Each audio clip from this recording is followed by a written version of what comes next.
My husband hid a camera in our bedroom, faked a birth plan to deny me pain relief, and did the unspeakable to me while I was in labor. When I begged him to stop, he smiled and said, "This is what real wives do." I didn't make a sound. That was 19 months ago. Today, his parents act like he doesn't exist. It wasn't until I got pregnant that I realized Jake wasn't like the other guys, because he was worse. Out of nowhere, my husband turned from every girl's dream guy to a complete psycho. At 4 months pregnant, he told me my baby bump would attract unwanted attention, and if I didn't cover up, that made me a W word. So what outsiders probably saw as Jake being attentive and protective, I felt suffocated. He installed a new safety app on my phone that tracked every movement, insisting it was for both my well-being and the baby's. And even in summer, he only allowed me to go outside if I wore a full-length trench coat, because in his words this protected me from anyone who was targeting pregnant women. But I told myself it was just paternal instinct, and it would go away after I gave birth. Spoiler alert, it never did. Soon he was hiding his search history from me and locked the door of his office when he was in there, something he never did before. But I knew he wasn't cheating, simply because he couldn't. He was an engineer, so his workforce was all male, and he was working almost 70 hours a week. And that's when the jokes came. At first they were tame. "Nothing's hotter than a woman carrying proof she's fertile," he'd say while slapping my butt, or sometimes he'd call me a breeding goddess. Honestly, they made me giggle and sometimes even blush. But then they took a very dark turn. Sometimes when I'd use his computer to research stuff about the baby,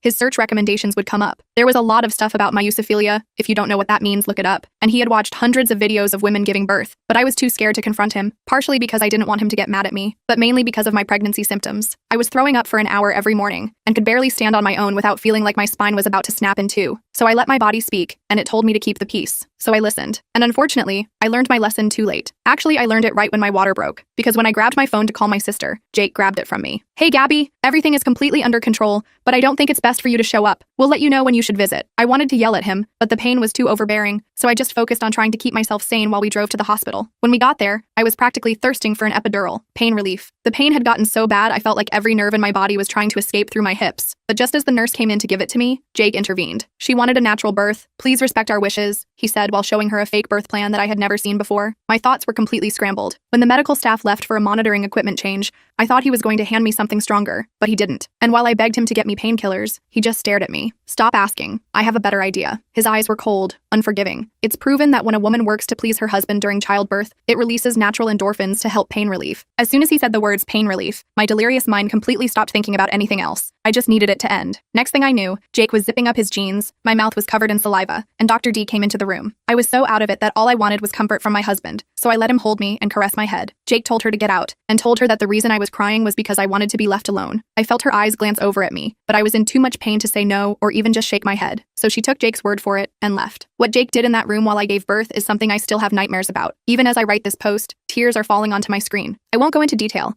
but it was every disgusting sexual act you could think of, probably worse. So much so that when my baby finally popped out, Jake was even more exhausted than me. And when he fell asleep in the chair beside me, I finally called my mom, dad, and sister. They didn't say a word, just kept their arms around me while I broke down. And even though I never wanted to discuss that experience with a human being, I knew I had to keep me and my baby girl Isadora safe. So I texted them what happened. Immediately, my dad blackmailed Jake into leaving. As soon as he left, I finally felt safe enough to fall asleep. And I didn't know it at the time, but my dad was about to make my husband pay. And my life was about to change. Forever. I woke up to the sound of my baby crying. The nurses brought her to me for feeding. I was still sore and exhausted, but holding Isadora made everything else fade away for a moment. My mom sat beside me, stroking my hair while I nursed my daughter. My sister Gabby paced the room, checking her phone every few minutes. My dad wasn't there. No one mentioned Jake. We stayed in the hospital for 2 more days. The nurses were kind, but I noticed how they whispered when they thought I couldn't hear. I caught fragments about the husband and strange behavior. One nurse, Marissa, stayed with me longer than necessary. She slipped me a card for a women's resource center before I was discharged. My parents insisted I come stay with them. I didn't argue. I packed up Isadora's things and left without even looking at Jake's side of the room. My dad finally showed up as we were leaving. His knuckles were bruised. He wouldn't make eye contact with me. I didn't ask questions. The first week at my parents' house passed in a blur of sleepless nights and diaper changes. I jumped every time my phone buzzed. Jake texted constantly, first apologizing, then demanding to see his daughter. I blocked his number after he sent a message saying he couldn't wait to watch me breastfeed. My dad finally told me what happened after he left the hospital that day. He went straight to our house, packed up my essential belongings, and waited for Jake. When Jake showed up, my dad confronted him with what I'd texted. Jake denied everything, claimed I was hormonal and confused. That's when my dad lost it. He didn't give me details, but made it clear Jake wouldn't be bothering us for a while. I thought that would be the end of it. I was wrong. 2 weeks after Isadora was born, I was trying to establish some kind of routine. My mom helped with the baby while I showered. I came out of the bathroom to find my phone lighting up with notifications. Jake had created a private social media group with both our families and closest friends. He'd posted a long message about how I was suffering from postpartum psychosis, making up horrible stories about him, and keeping him from his daughter. My hands shook as I scrolled through the comments. Most people were concerned, offering prayers and support to him. His parents wrote about how they were heartbroken not to meet their granddaughter. My cousin Marcus, who'd always liked Jake, messaged me privately asking if I needed professional help. I threw my phone across the room. My mom came running in. I couldn't even explain through my tears. She picked up my phone, read everything, and immediately called my dad. Within an hour, they had a plan. My sister would stay with me and the baby while my parents went to handle things. That night, I couldn't sleep. I kept checking on Isadora, terrified Jake would somehow get in and take her. Gabby tried to distract me with movies and ice cream, but nothing helped. Around midnight, I heard a car in the driveway. I peeked through the blinds and saw Jake's car. My heart nearly stopped. Gabby called the police while I grabbed Isadora from her bassinet. We locked ourselves in the bathroom. I could hear Jake pounding on the front door,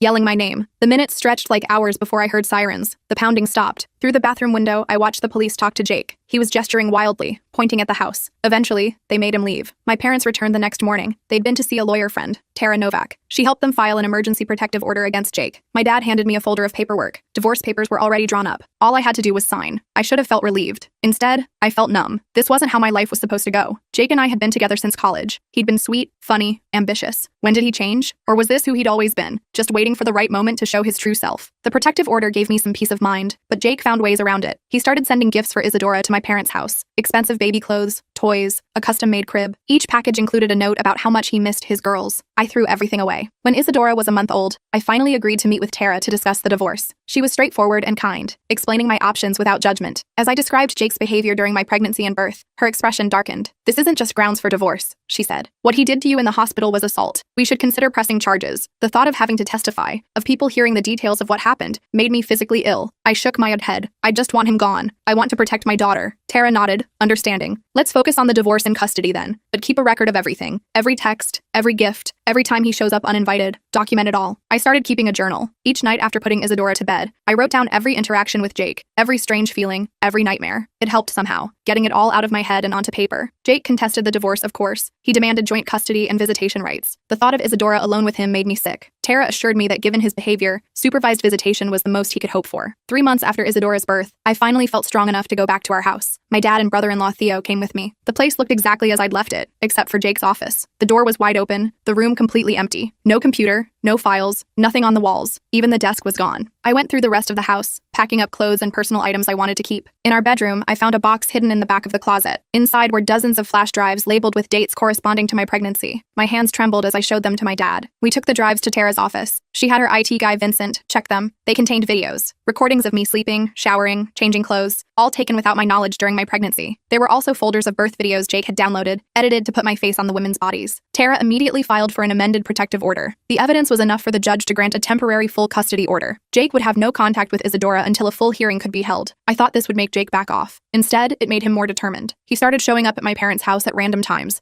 just sitting in his car across the street. The police were called repeatedly, but since he stayed on public property and never approached the house, they couldn't do much. One night, I woke to the sound of breaking glass. My dad was already up, baseball bat in hand. Someone had thrown a rock through the living room window. Attached was a note. "I just want to see my daughter. Why are you making this so hard?" The police came, took the rock and note as evidence. They promised to drive by more frequently. It didn't make me feel safer. I was exhausted, constantly looking over my shoulder, jumping at every sound. Isadora sensed my anxiety and became fussier, harder to soothe. I felt like I was failing her, the one person I was supposed to protect, and I couldn't even provide a sense of security. My mom suggested I talk to someone. She found a therapist, Dr. Leanne Hill, who specialized in trauma and new mothers. I was reluctant at first, but after another sleepless night, I agreed to go. Dr. Hill's office was warm and comfortable, nothing like the sterile therapy rooms I'd imagined. She listened without judgment as I haltingly told her about Jake, the pregnancy, the birth. I couldn't bring myself to share the worst details, but she seemed to understand anyway. "What you're experiencing is a normal response to trauma," she told me. "You're not crazy, and you're not overreacting. Your body and mind are trying to protect you and your baby." For the first time since Isadora was born, I felt validated. Someone believed me. Someone understood that my fear wasn't paranoia. It was self-preservation. Dr. Hill suggested I join a support group for new mothers. I was hesitant, worried about leaving Isadora or bringing her somewhere new. But my mom offered to watch her during the meetings,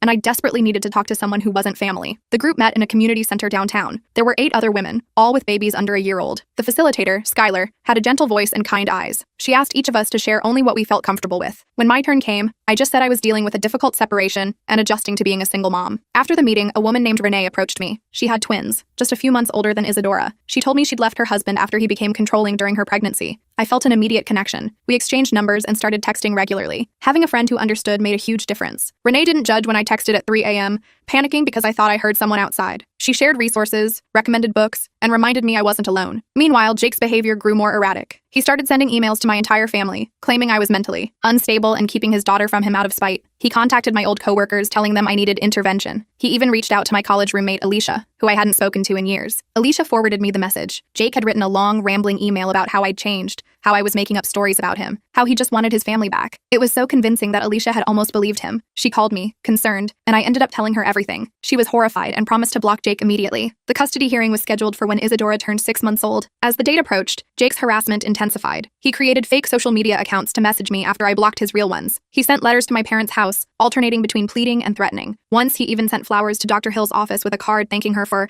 helping my wife through her delusions. I was terrified of seeing him in court. Dr. Hill helped me prepare, teaching me grounding techniques for when anxiety hit. Tara assured me I wouldn't have to speak directly to Jake, and security would be present. The night before the hearing, I barely slept. I kept imagining worst-case scenarios. What if the judge didn't believe me? What if they gave Jake unsupervised visits? What if he tried to take Isadora and run? My mom sat with me, holding Isadora while I paced. She reminded me of all the evidence we had, the videos, the threatening messages, the police reports from when he showed up at the house. Tara was confident, but still, I couldn't shake the fear. The morning of the hearing, I dressed carefully in a simple blue dress and low heels. I wanted to look put together, but not like I was trying too hard. My dad drove us to the courthouse while my mom stayed home with Isadora. I couldn't bear the thought of her being in the same room as Jake. Walking into the courthouse, I felt like I might throw up. Tara met us at the entrance, professional and calm in her navy suit. She briefed me again on what to expect, reminding me to stay composed no matter what Jake or his lawyer said. And then I saw him. Jake was standing near the courtroom doors, talking to a man I assumed was his lawyer. He looked thinner than I remembered, with dark circles under his eyes. When he spotted me, his expression changed from tense to something almost hungry. I froze. My dad stepped between us, and Tara quickly ushered me into a side room. She told me to take deep breaths while she went to speak with the bailiff. When she returned, she said they'd arranged for me to enter through a different door so I wouldn't have to walk past Jake. The hearing itself was a blur. Jake's lawyer painted him as a devoted father being kept from his child by an unstable mother. He suggested my trauma claims were exaggerated, possibly even fabricated for sympathy. I gripped the edge of my seat so hard my knuckles turned white. Then Tara presented our evidence. The videos from the flash drives, the threatening messages, the police reports, statements from the hospital nurses who had witnessed Jake's controlling behavior. As each piece was shown, I could feel Jake's eyes boring into me from across the room. When the judge called a recess to review everything,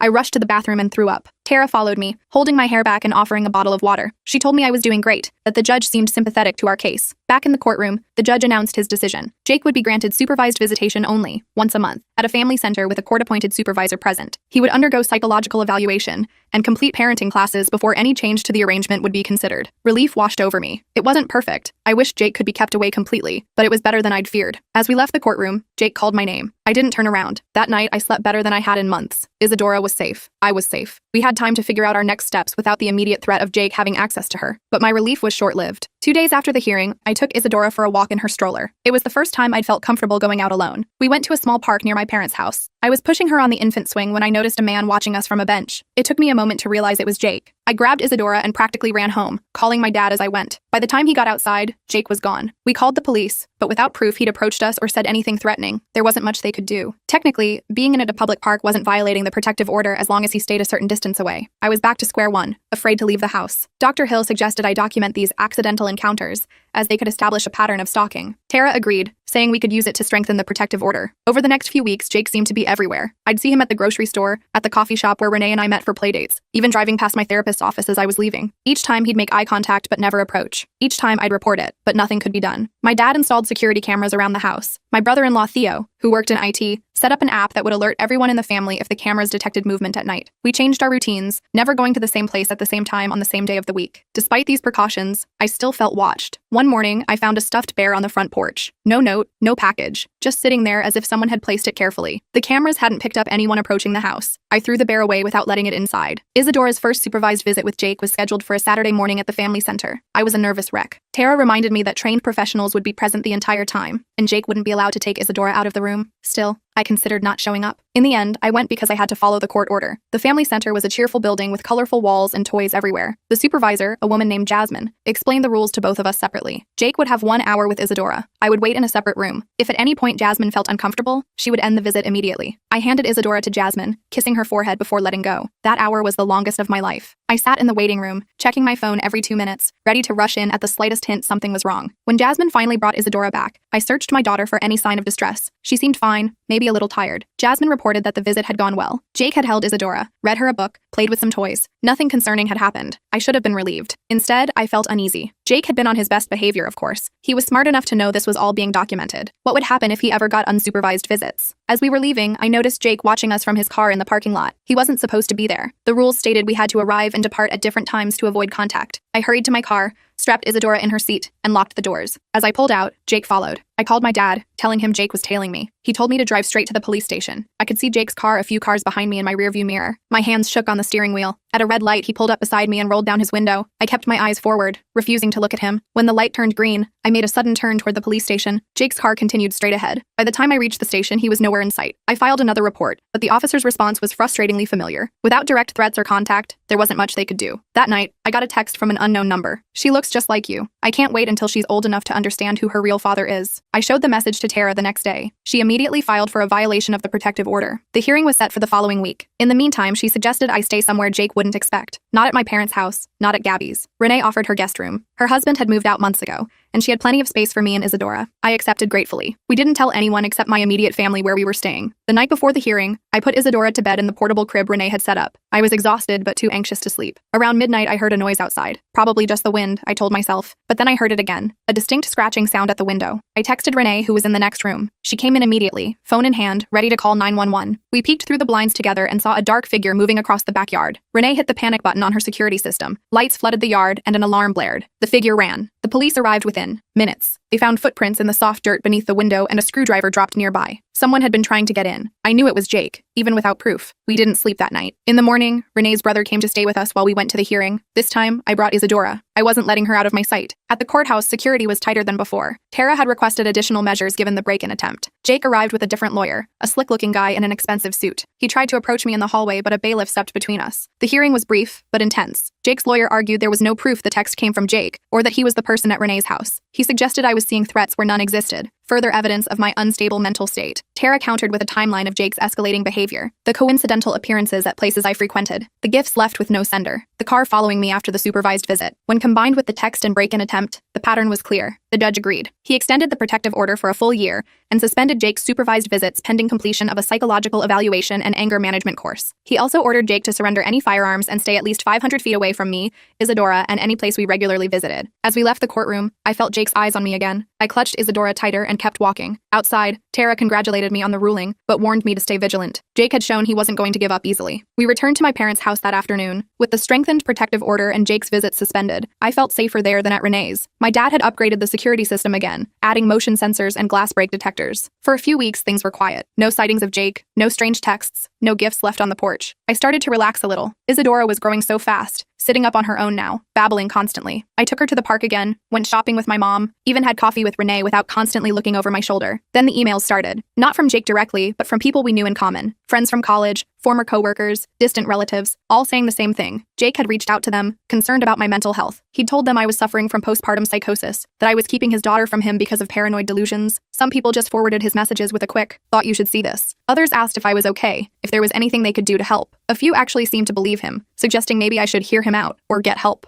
I was furious. Jake had found a way to harass me without violating the protective order. He was trying to isolate me, to make people doubt me. I forwarded everything to Tara, who said we could use it to show a pattern of continued harassment, but it would be hard to prove these contacts were threatening enough to violate the order. Dr. Hill suggested I draft a simple response to anyone who contacted me. "Thank you for your concern. I'm safe and well, but dealing with a difficult situation involving my ex-husband. I appreciate your support and understanding of my privacy at this time." It was neutral enough not to escalate things, but clear enough to counter Jake's narrative. Most people were understanding once I responded, but the damage was done. I felt exposed, vulnerable. Jake had turned my social circle into a battlefield, and I had no idea who I could trust. One evening, my mom was giving Isadora a bath while I sorted through some old clothes she'd outgrown. My phone rang with an unfamiliar number. Normally, I wouldn't answer, but something made me pick up. It was a woman named Morgan. She introduced herself as Jake's coworker. At first, I was ready to hang up, assuming this was another of Jake's manipulation tactics. But then she said something that made me freeze. "I think you should know Jake has pictures of your daughter all over his desk. Recent ones. He shows them to everyone, talking about how he sees her all the time." My blood ran cold. The only recent photos of Isadora were ones I'd shared privately with family or posted on my locked social media accounts. How did Jake have them? Morgan explained that she'd overheard Jake talking about following me, about watching me through windows. She'd thought he was just a heartbroken dad missing his kid until she heard him on the phone, saying he was making progress on his plan to get his family back, one way or another. I thanked her for calling, my voice shaking. After hanging up, I immediately called Tara. She said Morgan's information could help us, but we'd need her to make an official statement. I wasn't sure Morgan would be willing to go that far. That night, I checked all the windows twice before going to bed. I put Isadora's crib in my room instead of the nursery. Every noise made me jump. Around 3 a.m., I heard a distinct click from my phone. The screen lit up with a notification. Your location has been shared with Jake. I nearly screamed. How was this possible? I'd changed all my passwords, checked for tracking apps, even had Theo scan my phone for spyware. I woke my dad, showing him the notification with trembling hands. Theo came over first thing in the morning. He took my phone apart, checking every component. Finally, he found it. A tiny tracking device hidden inside the case. It wasn't connected to any app I had installed. Someone had physically placed it there. I tried to think when Jake could have had access to my phone. The only possibility was during one of his coincidental appearances, maybe bumping into me at the coffee shop or park. I hadn't let my phone out of my sight, but he was clever. He must have found a way. Theo removed the tracker and helped me get a new phone with a different number. We didn't activate any location services just to be safe. I felt violated all over again. Jake had been watching me, tracking me, all this time. Tara suggested we file for another emergency hearing based on this new evidence. The tracker was proof Jake had violated the protective order. Combined with Morgan's information about the photos and his statements at work, we had a strong case. But before we could file anything, Jake made his move. I was home alone with Isadora. My parents had gone to a doctor's appointment and Gabby was at work. It was a normal afternoon. I'd just put Isadora down for her nap and was folding laundry in the living room when I heard a car pull into the driveway. Through the window, I saw a delivery truck. A man in a uniform approached the door with a large package. I wasn't expecting anything, but deliveries for the baby were common enough that I didn't think twice about opening the door. The man asked me to sign for the package. As I reached for his electronic pad, he looked up, and I found myself staring into Jake's eyes. He disguised himself with a fake beard and hat, but I would recognize those eyes anywhere. I tried to slam the door, but he was faster. He pushed his way inside, dropping the fake package. I screamed and ran for the kitchen, grabbing my phone from the counter. Jake caught me before I could dial 911, knocking the phone from my hand. I just want to see her, he said, his voice eerily calm. You can't keep her from me. She's mine too. I remembered what Dr. Hill had taught me about staying calm in crisis situations. Jake fed off fear and reaction. I took a deep breath and tried to speak evenly. I told him he was violating the protective order, that the police would be here soon. I reminded him that if he left now, before anything happened, he might still have a chance at supervised visits in the future. Jake laughed, a hollow sound that made my skin crawl. I'm done playing by your rules, he said. I'm taking my daughter, and we're going somewhere you'll never find us. He started toward the hallway that led to the bedrooms. I couldn't let him reach Isadora. I grabbed the nearest object, a heavy glass vase, and swung it at him. It connected with his shoulder, making him stumble. I used that moment to run past him, positioning myself between him and the hallway. Jake's face contorted with rage. He lunged at me, grabbing my arms so hard I knew they would bruise. I fought back with everything I had, kicking, scratching, screaming. We crashed into the coffee table, sending books and magazines flying. In the struggle, my hand found my phone on the floor. I managed to hit the emergency SOS button before Jake knocked it away again. He didn't notice what I'd done. Stop fighting me, he shouted. This is all your fault. If you'd just been a good wife, a good mother,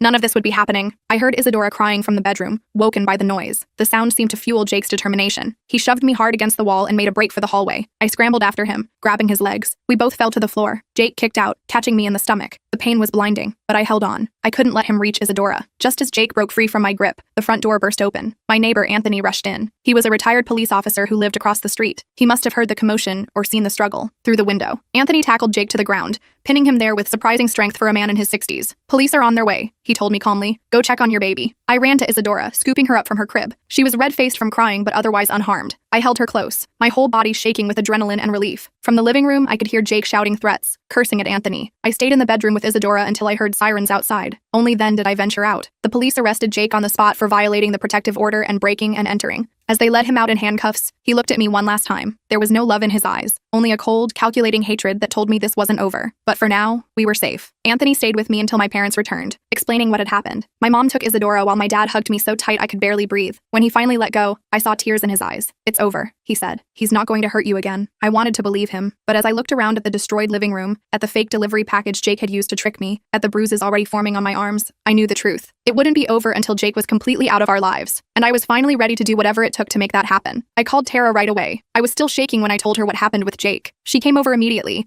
taking pictures of my bruises and the damage to the living room. She told me this was exactly what we needed to get Jake locked up for a while. The police had already taken him to the station, and she was going to make sure they kept him there. My parents insisted on staying with me and Isadora that night. None of us slept much. Every little noise made me jump. I kept checking on Isadora, making sure she was still breathing, still safe. My mom finally took over baby duty around 4 a.m. and forced me to at least lie down for a few hours. The next morning, Tara called with an update. Jake was being charged with multiple offenses: violating the protective order, breaking and entering, assault, and attempted kidnapping. The judge had denied bail given his history of escalating escalating behavior. I felt a wave of relief knowing he was locked up, at least for now. I spent the day giving statements to the police and meeting with a victim advocate named Zoe. She helped me understand what would happen next with Jake's case and connected me with resources for trauma support. My bruises were darkening, and my whole body ached from the fight, but I was alive. Isadora was safe. That's what mattered. A few days later, I got a call from Morgan, Jake's coworker. She'd heard about his arrest and wanted to know if I was okay. I thanked her for the warning call she'd given me earlier. She hesitated, then told me there was more I should know. We met at a coffee shop near my parents' house. Gabby came with me for support and to help with Isadora. Morgan looked nervous, constantly checking over her shoulder as if expecting Jake to appear despite being in jail. I should have told you sooner, she said, sliding a USB drive across the table. Jake had been planning this for months. He kept a journal on his work computer, detailing everything. How he was going to get Isadora, where he was going to take her. I stared at the small drive, afraid to touch it. How did you get this? Morgan explained that after Jake's arrest,